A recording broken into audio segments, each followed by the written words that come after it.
अस्सलामुअलैकुम वरहमतुल्लाहि वबरकातुह। Education zone 2020 YouTube ચેનલમાં આપનું સ્વાગત છે। ધોરણ 11ના વિદ્યાર્થી મિત્રો, આપણે અગાઉના વિડીયો લેક્ચરમાં ન્યૂટનના ગતિના બીજા નિયમની ચર્ચા કરેલી। આજનો આપણો ટોપિક છે ન્યૂટનના ગતિનો ત્રીજો નિયમ। ત્રીજો નિયમને સમજવો હોય તે માટે આપણે એક ભૌતિક રાશિને સમજવી જરૂરી છે। એ ભૌતિક રાશિ છે તમારી બળનો આઘાત। આ ભૌતિક રાશિને સમજવાની જરૂર એટલા માટે છે કે કેટલીક વાર કેટલાક બળો એવા હોય કે જે બળોનું મૂલ્ય ખૂબ વધારે હોય અને ખૂબ સૂક્ષ્મ સમયગાળામાં લાગતા હોય। તમને અનુભવ થતો હશે, ક્રિકેટનો દડો જ્યારે બોલર ફેંકે છે તે દરમિયાન બેટ્સમેન એને જે બળથી ફટકારે છે તો દડો જે ગતિથી આવે છે અને જે બળ બેટ પર લગાડે છે એ પણ ઘણા મોટા મૂલ્યનું હોય। બેટ્સમેન દ્વારા જે દડા પર બળ લાગે એ પણ ઘણા મોટા મૂલ્યનું હોય। પણ આ બંને બળો એકબીજાની અસરને તો નાબૂદ કરે પરંતુ ખૂબ સૂક્ષ્મ સમયગાળામાં લાગે। એટલે આપણે સમયનું કેલ્ક્યુલેશન કરવું હોય તો પણ મુશ્કેલ છે, બળના મૂલ્યની ગણતરી કરવી હોય તો પણ ઘણું મુશ્કેલ છે। બંનેને આપણે અલગ અલગ રીતે ગણતરી નથી કરી શકતા। બળ પણ આપણે અલગથી ગણતરી નથી કરી શકતા, સમયને પણ આપણે માપન કરી શકતા નથી। તો ન્યૂટને એક રાશિનો ઉદ્ભવ કર્યો જેને એને નામ આપ્યું બળનો આઘાત। બળનો આઘાત એટલે શું કે પદાર્થ પર જે બળ લાગે, મોટા મૂલ્યનું જે બળ લાગે અને તે માટે જે લાગતો સમય હોય એનો જે ગુણાકાર હોય એને નામ આપ્યું બળનો આઘાત। અને બળનો આઘાત જે છે એ વેગમાનના ફેરફાર જેટલો હોય એવું ન્યૂટને એવું તારવેલું। એને સમીકરણ આપેલું, એના પરથી એવું સાબિત થાય છે કે કોઈ પણ પદાર્થ પર લાગતા બળનો જે આઘાત હોય અથવા મોટા મૂલ્યનું બળ જે સૂક્ષ્મ સમયગાળા માટે લાગે છે એ બંનેનો તમે ગુણાકાર કરો તો એ તમને વેગમાનના ફેરફારનું મૂલ્ય આપે।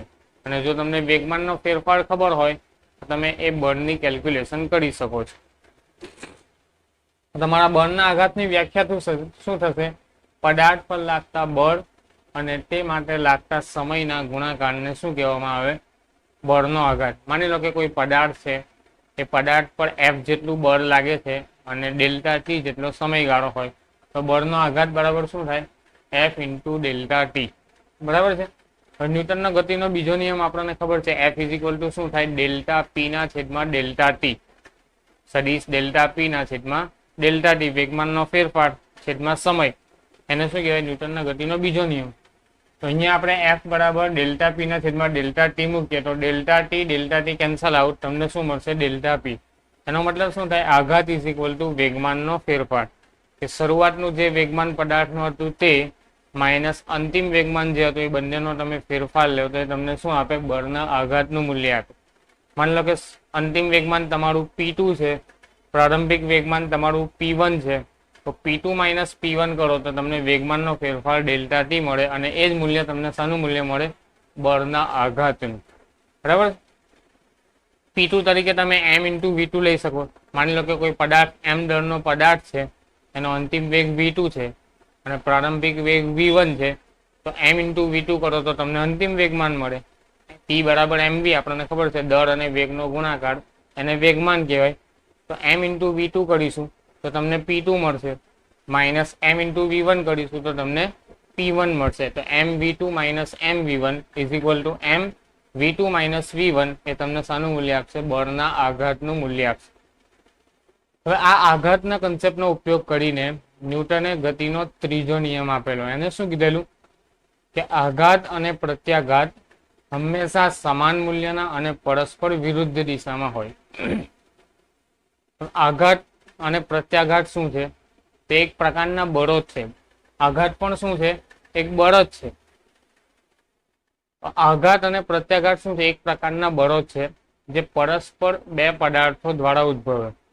માની લો કે કોઈ પદાર્થ પર તમે બળ, જે રીતે મેં હમણાં ઉદાહરણ આપ્યું ક્રિકેટનું, કે દડો જે ક્રિકેટની બેટ સાથે અથડાશે ત્યારે એક બળ લાગશે અને તે જ સમયે તે જ ક્ષણે બેટ દ્વારા દડા પર કંઈક બળ લાગશે।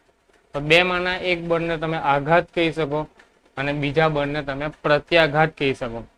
ફિઝિક્સની ભાષામાં એકને ક્રિયાબળ તમે કહી શકો, બીજાને તમે પ્રતિક્રિયાબળ કહી શકો.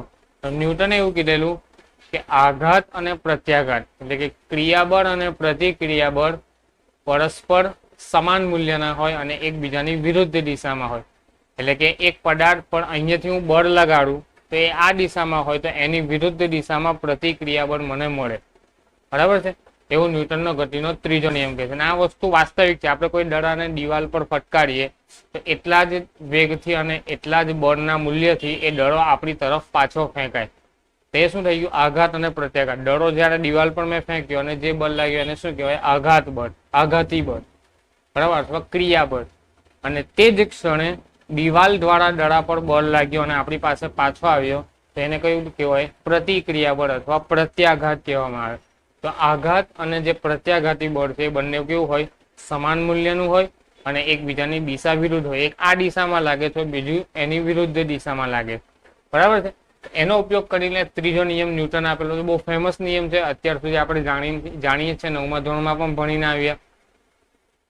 આઘાત અને પ્રત્યાઘાત સમાન મૂલ્યના અને પરસ્પર વિરુદ્ધ દિશામાં હોય. બીજી ભાષામાં ક્રિયાબળ અને પ્રતિક્રિયાબળ સમાન મૂલ્યના અને પરસ્પર વિરુદ્ધ દિશામાં હોય. અંગ્રેજીમાં શું કહેવાય એને? Every actions are equal and opposite reaction. હવે આ જે ત્રીજો નિયમ છે એના પરથી કેટલીક અગત્યની બાબતો. તો સૌથી પહેલી બાબત તો એવી જાણવા મળી કે કોઈ પણ પદાર્થ પર એકલું બળ નથી લાગતું. કોઈ પણ પદાર્થ પર જ્યારે બળ લાગે તો બળ એકલું નથી હોતું, એને અપોઝ કરવા વાળું કોઈ બળ લાગે જ. કોઈ પદાર્થ પર હું બળ લગાડું તો એને અપોઝ કરવા વાળું કોઈ પ્રતિક્રિયા બળ મને મળે જ.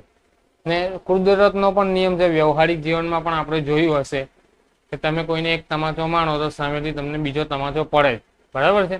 આઘાત અને એનો પ્રત્યાઘાત મળે જ. પણ ત્યાં કેવું હોય? તાત્કાલિક રિસ્પોન્સ ના પણ મળે, તાત્કાલિક રિસ્પોન્સ મળી પણ જાય. વાસ્તવિક જીવનમાં, વ્યવહારિક જીવનમાં કેવું હોય કે ભાઈ તમે કોઈને કોઈક નુકસાન પહોંચાડ્યું તો તરત તમને એનું નુકસાન ભોગવવું પડે, અથવા થોડા સમય પછી પણ તમને એનું નુકસાન થાય. ત્યારે ભૌતિક વિજ્ઞાનમાં શું છે? બંને એક જ ક્ષણે ઉદ્ભવે, એક જ સમયે બંને બળો ઉદ્ભવે. જ્યારે આઘાત ઉત્પન્ન થતો હોય તે જ દરમિયાન પ્રત્યાઘાત પણ ઉત્પન્ન થાય. હવે તમને એવો પ્રશ્ન થાય કે હું પથ્થરને જમીન પર ફેંકું બળ લગાડીને, કોઈ મોટો પથ્થર છે એને જમીન પર બળ લગાડીને ફેંકું છું તો પથ્થર દ્વારા પૃથ્વી પર બળ લાગે, જમીન પર બળ લાગે. તો શું પૃથ્વી દ્વારા પથ્થર પર બળ નથી લાગતું? પથ્થર જમીન પર બળ લગાડે છે નીચેની તરફ. તો શું પૃથ્વી પથ્થર પર બળ ઉપરની તરફ નથી લગાડતી? એનું કારણ શું? કેમ નથી લાગતું? એનો ન્યૂટને જવાબ આપેલો કે હા, પૃથ્વી પર પથ્થર દ્વારા તો બળ લાગે છે અને પૃથ્વી પોતાની તરફ પથ્થરને ખેંચે છે. એની વિરુદ્ધ દિશામાં પથ્થર પૃથ્વીને કેમ નથી ખેંચતો?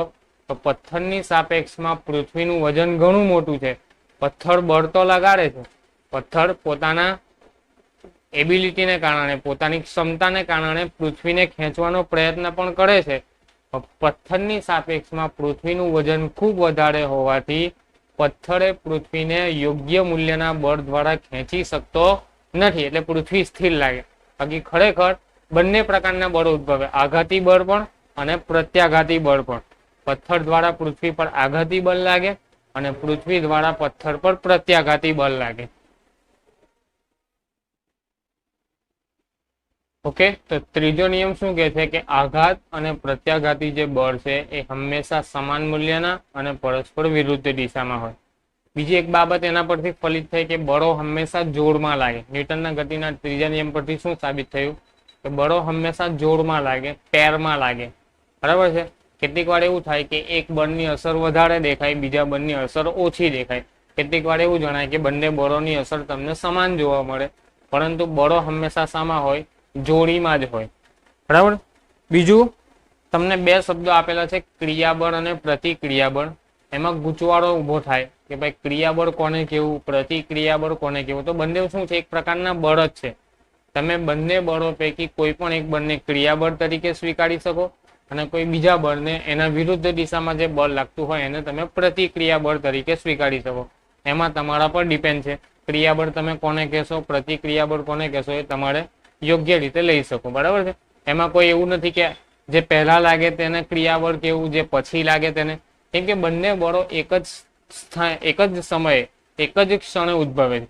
કોઈ પદાર્થ પણ હું અહીંયા બળ લગાડું છું તો તે જ ટાઈમે જે આઘાત લગાડ્યો એ જ સમયે એ જ ક્ષણે મને પ્રત્યાઘાતી બળ મળશે. એટલે તમે પહેલું જે લાગે કે બીજું જે લાગે આઘાત એને કહેવાય પ્રત્યાઘાત એને કહેવાય, એવું કન્ફ્યુઝન અહીંયા નથી.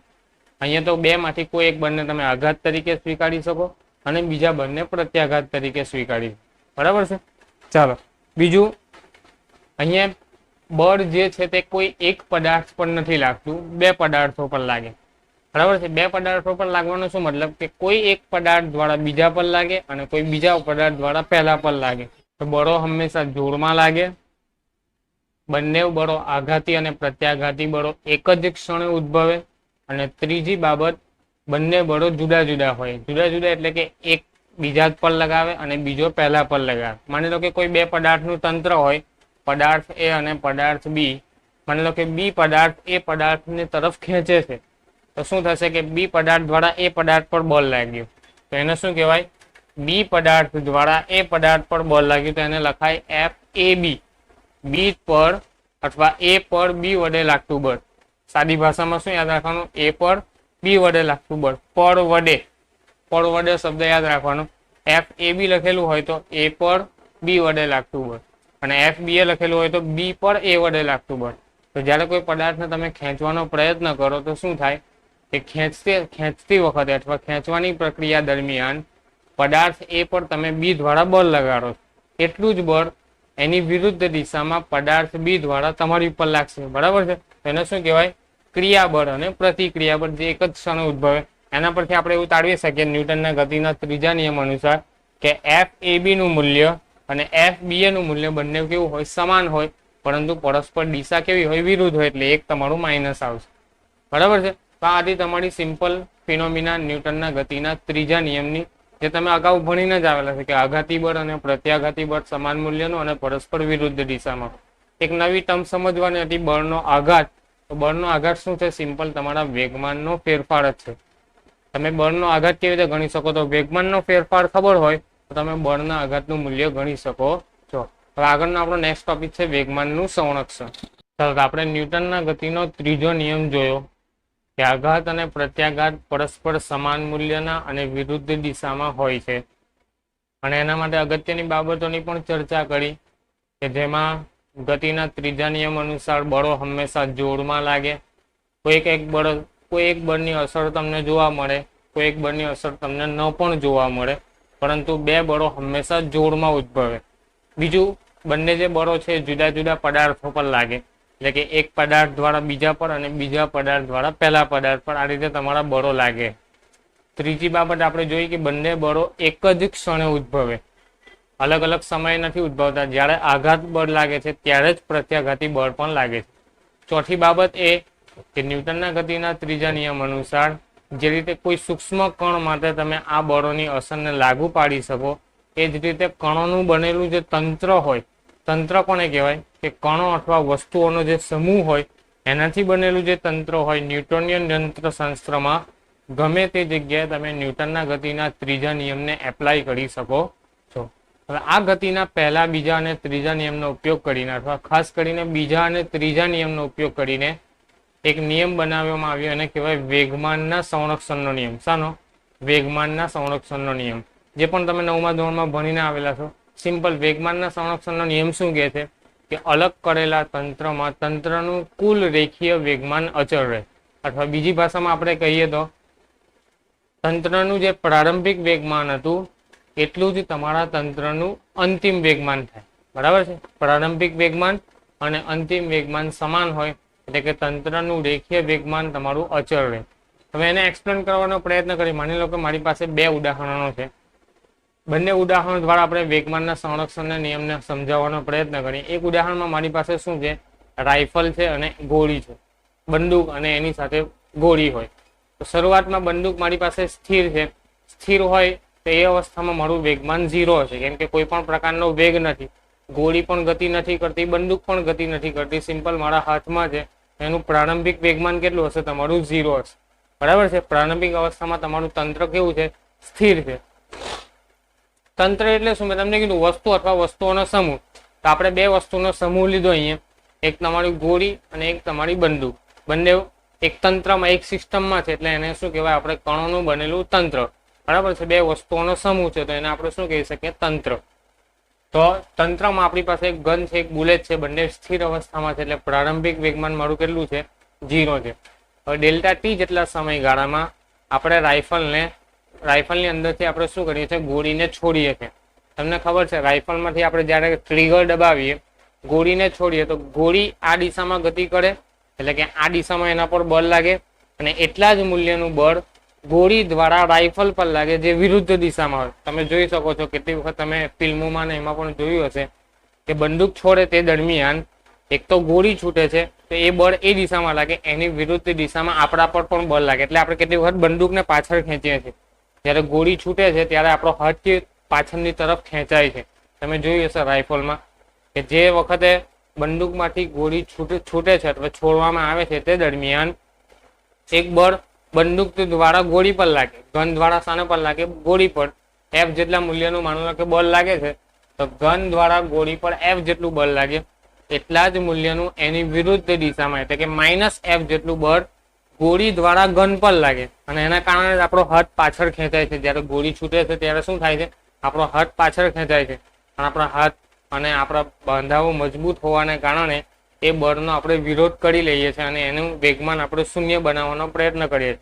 બાકી જો એવું ના થાય, જો આપણે એને રોકી ના શકીએ તો બંદૂક આપણને ફેંકી દે, બરાબર છે, પણ આપણે એનો અપોઝ કરી લઈએ છીએ. મેં તમને કીધું કે આઘાત અને પ્રત્યાઘાત સમાન મૂલ્યના ઉદ્ભવે તો ખરા, પણ એકની અસર થાય બીજાની અસર થતી નથી. એક બળની તમને અસર જોવા મળે કે ભાઈ ગોળી છૂટી, એ ઘણા મોટા મૂલ્યનું બળ છે, એના દ્વારા સામેની વ્યક્તિને નુકસાન તો પહોંચાડી શકાય, પરંતુ આપણને નુકસાન નથી થતું, કેમ કે એટલા જ મૂલ્યનું બળ લાગે છે પણ આપણે એનો વિરોધ કરી લઈએ છીએ, બરાબર છે. તો સૌથી પહેલી વાત, ગન દ્વારા ગોળી પર F જેટલું બળ લાગે અને ગોળી દ્વારા ગન પર -F જેટલું બળ લાગે, એકબીજાની વિરુદ્ધ દિશામાં. તો ત્રીજા નિયમ અનુસાર F × ડેલ્ટા ટી બરાબર -F × ડેલ્ટા ટી. આ કયું તમારું ગન દ્વારા ગોળી પર લાગતું બળ, એને આઘાતી બળ કહેવાય, તો F × ડેલ્ટા ટી કહેવાય આઘાતી બળ, અને -F × ડેલ્ટા ટી એટલે તમારું પ્રત્યાઘાતી બળ, બરાબર છે. F × delta T -F × delta T. હવે એવું માની લઈએ કે શરૂઆતનું વેગમાન તો એનું 0 હતું, બંને સ્થિર અવસ્થામાં હતા. હવે બંને ગતિમાં આવ્યા તે દરમિયાન ગોળીનું વેગમાન ધારો કે PB છે, ગોળીનું વેગમાન કેટલું છે, PB બુલેટનું, અને ગોળી છોડ્યા બાદ જે ગન હતી એ ગનનું વેગમાન PG છે, તો અંતિમ વેગમાન કેટલું થશે તમારું, PB + PG જેટલું, PB + PG જેટલું, બરાબર. શરૂઆતમાં તો 0 હતું વેગમાન, બંને સ્થિર અવસ્થામાં હતા. હવે બંને ગતિમાં આવ્યા તો બંનેનું કંઈક વેગમાન હશે, તો ગોળીનું ધારી લીધું આપણે PB જેટલું અને ગનનું ધારી લીધું PG જેટલું, તો એ બંનેનું કુલ વેગમાન કેટલું હશે, PB + PG, એ તમારું કયું વેગમાન થયું, અંતિમ વેગમાન. હવે વેગમાનનું સંરક્ષણ શું કહે છે કે અંતિમ વેગમાન બરાબર પ્રારંભિક વેગમાન. આપણે એવું લઈ લઈએ, પ્રારંભિક વેગમાન બરાબર અંતિમ વેગમાન. તો પ્રારંભિક વેગમાન તમારું 0, અંતિમ વેગમાન તમારું PB + PG, માટે PG બરાબર -PB, બરાબર છે. આ તમને શું દર્શાવે, તંત્રનું કુલ વેગમાન અચળ રહે, બરાબર. આ તમારો નિયમ છે વેગમાનના સંરક્ષણનો નિયમ, કે અલગ કરેલા તંત્રનું કુલ રેખીય વેગમાન અચળ રહે છે. આ જ બાબત પરથી આપણે એવું સાબિત કરીએ કે અંતિમ વેગમાન બરાબર પ્રારંભિક વેગમાન કેવી રીતે આવ્યું. તો એના માટે એક બીજું ઉદાહરણ લઈએ. આપણે બે પદાર્થોનું તંત્ર લઈએ. માની લો કે મારી પાસે બે પદાર્થ છે, એક પદાર્થ સ્થિર છે, એક ગોળો મારી પાસે સ્થિર છે, બી ગોળો, અને એ ગોળો ગતિ કરીને આવે છે અને અથડામણ થાય છે. શું થાય, અથડામણ. એક ગોળો અહીંયા છે, બીજો ગોળો ગતિ કરીને આવે છે અને અથડામણ અનુભવે છે. અથડામણને ફિઝિક્સની ભાષામાં સંઘાત કહેવાય. શું કહેવાય, સંઘાત, બરાબર છે. ભૌતિક વિજ્ઞાનની ભાષામાં અથડામણની ઘટનાને સંઘાત કહેવામાં આવે. તો શરૂઆતમાં સંઘાત થયા પહેલા, જ્યારે સંઘાત ના થતો તો તે દરમિયાન માની લો કે એ પદાર્થનું વેગમાન PA છે, બી પદાર્થનું વેગમાન PB છે, બરાબર છે.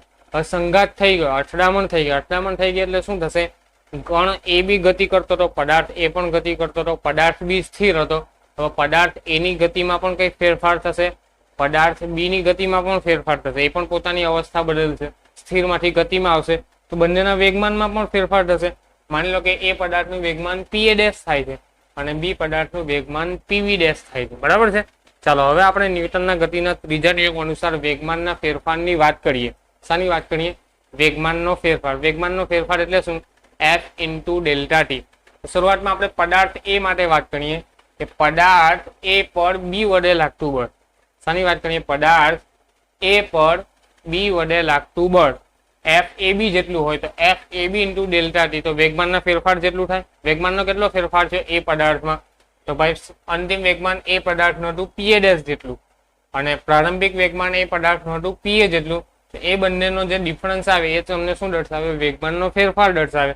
તો પદાર્થ એ ના વેગમાનમાં કેટલો ફેરફાર થયો? પીએ ડેશ માઇનસ પીએ જેટલો. એ તમારો વેગમાનનો ફેરફાર આઘાતનું મૂલ્ય આપે. શાનું મૂલ્ય આપે? આઘાત. અને શું કહેવાય? આઘાત. F A B into delta T, એને શું કહેવાય? બળનો આઘાત. ચલો એટલું જ બળ તમારું એ પદાર્થ પર બી પદાર્થ પર એ દ્વારા લાગે. એ પદાર્થ દ્વારા બી પદાર્થ પર લાગતું બળ તો F B into delta T એ તમારું પ્રત્યાઘાતી બળ છે, તે જ સમયે લાગશે. અને એને વેગમાનના ફેરફાર તરીકે દર્શાવવું હોય તો બી પદાર્થમાં વેગમાનમાં શું ફેરફાર થાય? અંતિમ એનું પીબી ડેશ છે, પ્રારંભિક પીબી છે, તો પીબી ડેશ માઇનસ પીબી કરી શકાય. તો આ તમારું શું છે? પદાર્થ એના વેગમાનમાં થતો ફેરફાર અને આ તમારો પદાર્થ બી ના વેગમાનમાં થતો ફેરફાર. તો ન્યૂટનના ગતિના ત્રીજા નિયમ અનુસાર આઘાતી બળ અને પ્રત્યાઘાતી બળ સમાન મૂલ્યના. આ તમારો આઘાતી બળ છે, આ તમારું પ્રત્યાઘાતી બળ છે, બરાબર છે. બંને સમાન મૂલ્યના. ડેલ્ટા ટી કેન્સલ થઈ જશે તો F A B is equal to minus F B A, એટલે કે એ પદાર્થ પર બી દ્વારા લાગતું બળ અને બી પદાર્થ પર એ દ્વારા લાગતું બળ સમાન મૂલ્યનું અને પરસ્પર વિરુદ્ધ દિશામાં હોય ન્યૂટનના ગતિના ત્રીજા નિયમોનું. બંનેની કિંમત મૂકીએ. PA dash minus PA is equal to minus PB dash minus PB. કાઉન્સ છોડી દે. PA dash minus PA minus PB dash minus minus plus PB. હવે આ પીબી ડેશ આ બાજુ લઈ આવું તો પીએ ડેશ વત્તા પીબી ડેશ. પીબી ડેશ આ બાજુ એટલે પ્લસ થઈ જશે. આ બાજુ પીબી ના પીબી, પીએ આ બાજુ આવશે તો પીએ. તો પીબી ડેશ વત્તા પીએ ડેશ બરાબર પીએ વત્તા પીબી. તો પીબી ડેશ અને પીએ ડેશ શું છે? બંને અંતિમ વેગમાન છે. પીએ અને પીબી શું છે? બંને પ્રારંભિક વેગમાન છે. તો અંતિમ વેગમાન, કુલ અંતિમ વેગમાન બરાબર તમારું કુલ પ્રારંભિક વેગમાન આવ્યું. એનો મતલબ શું થયો? વેગમાનનું સંરક્ષણ થયું. જેટલું શરૂઆતમાં વેગમાન હતું એટલું જ તમારું અંતમાં વેગમાન આવ્યું. એનો મતલબ શું થયો? વેગમાનનું સંરક્ષણ થયું. એટલા માટે એવું કહી શકાય કે અલગ કરેલા તંત્રનું કુલ રેખીય વેગમાન અચળ રહે છે અથવા વેગમાનનું સંરક્ષણ થાય છે. વેગમાનના ફેરફારનું શું થાય? સંરક્ષણ જોવા મળે છે. તો આ તમારો શાનો હતો? વેગમાનના સંરક્ષણનો નિયમ. Okay, thank you.